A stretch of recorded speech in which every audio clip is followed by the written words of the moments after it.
Ladies and gentlemen, just here with a quick little review letting you know about the new community series jobs added on Thursday. First up is Merryweather Docks, which is the only King of the Hill map, and yes, they finally actually started adding some death matches and not just races. This whole batch hasn't got a single race in it, which is just great. It's nice to see that after 3 months they finally released something different, which is definitely a very welcome change. Merryweather Docks is a pretty decent map. It's nothing too revolutionary. It utilizes mostly the inside of the Merryweather Docks here. Nothing too fancy. I would have liked to see the map maybe a little bit more, I guess, larger, especially considering the fact it's meant for 30 players, and playing this with like 12 players, I already felt that kind of was the maximum that the player count should kind of be.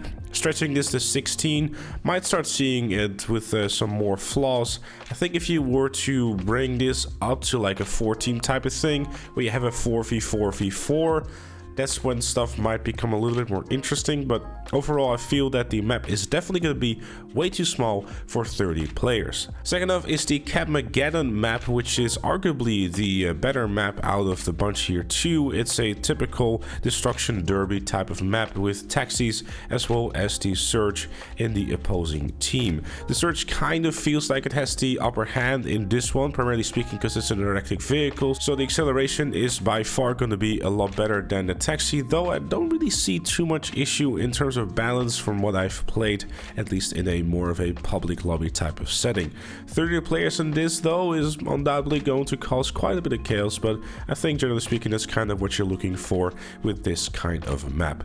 Pretty well done, pretty simple, and I guess it's just one of those maps that's kind of nice to have in a more verified setting so people can easily find if they want to play a job like this. Next up is Runners versus Snipers, a pretty well made map. I kind of played similar maps like this before that were done a little bit better with some more explosive barrels to make it a little bit more manageable for the snipers, especially on console. Sniper aiming can be a bit rough, especially if you're using a normal sniper rifle, and if you as the runner manage to actually make it to the end, you get an Oppressor Mark II, which is definitely going to be an instant win, unless you get unlucky like me where you get sniped off the Oppressor Mark II because you had barely any health left. Regardless, I do think that with the normal sniper rifle, and especially if this does become a 30-player map, this might change the dynamic a little bit, but overall a well-built map, enjoyable to play.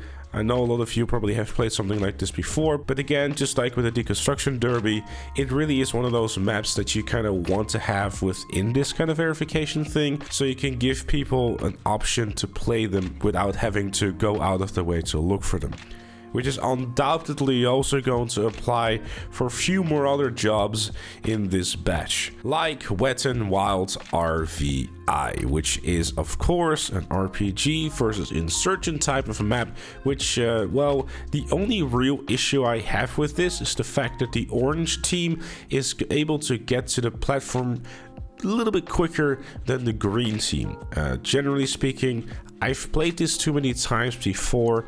I'm not super hyped about playing it again. I've done it a few times. I kind of get it. It's okay. But I think with 30 players, I'm not quite sure if the platform will be big enough, but that also might be kind of the point. I managed to play with like about 12 players. Was pretty decent. Wasn't too crazy. Again, it's more of a personal preference thing, and once again, it's a nice to have in the game, but I'm sure there's better out there. Moving on to the well, stinkers of the batch here. Musket Islands, it's a map. It's definitely one of the maps of all time. You have a musket, you have a bunch of floating platforms, and this is a free-for-all for up to 30 players. I can imagine that with 30 players this might become a little bit unfun, especially if you're playing on console with auto aim. Kinda would recommend you avoiding this one, I'm not gonna lie. I like the concept of the idea of like, hey, musket only deathmatch, but there is definitely significantly better out there.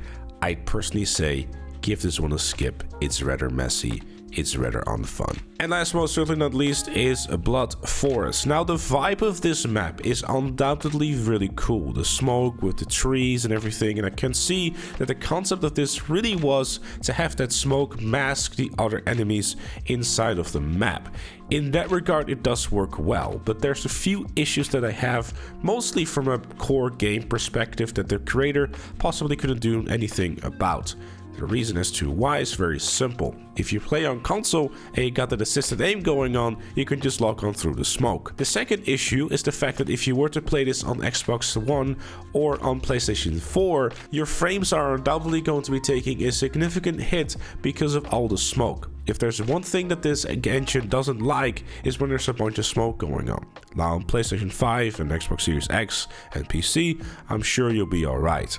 I'd say that this map is undoubtedly best played in a free aim setting, not with assisted aim, because the map is way too open for that, especially with the smoke. But still, Blood Forest is a very cool map in terms of the vibe of it.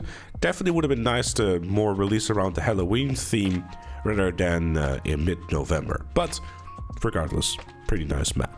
So overall, a pretty decent batch of jobs. It's nothing too revolutionary. It's on that, it's okay, but I wouldn't really go out of my way of playing it again type of scenario. It's really a lot of fan service in here by giving players the option of having the Insurgents versus RPG job, the Runner versus Sniper thing. You know, the stuff that you would normally see a lot being played in those custom jobs. Now those casual players who don't know how to find them or don't want to go out of their way to find those type of jobs now have an easy way of finding them, if they can be bothered to stop playing heist that is currently 50% more money or even double in some cases in some scenarios, because oh my, this took a long time to even try to find some players to play this stuff, because yeah, these modes are rather dead. But yeah, I'd say, you know, give it a shot if you got some friends, group of friends, you know, play some of the more party modes. Doesn't hurt to do so. Regardless, those are my thoughts. Let me know yours in the comments down below. Leave a like if you enjoyed the video, subscribe for more, and if you really like what you see on the channel, consider becoming a member, like Chloe, KFC Chicken, Shapeshift Gaming, Scott, and GTA Plus. Thank you again for watching, and I'll see you all later.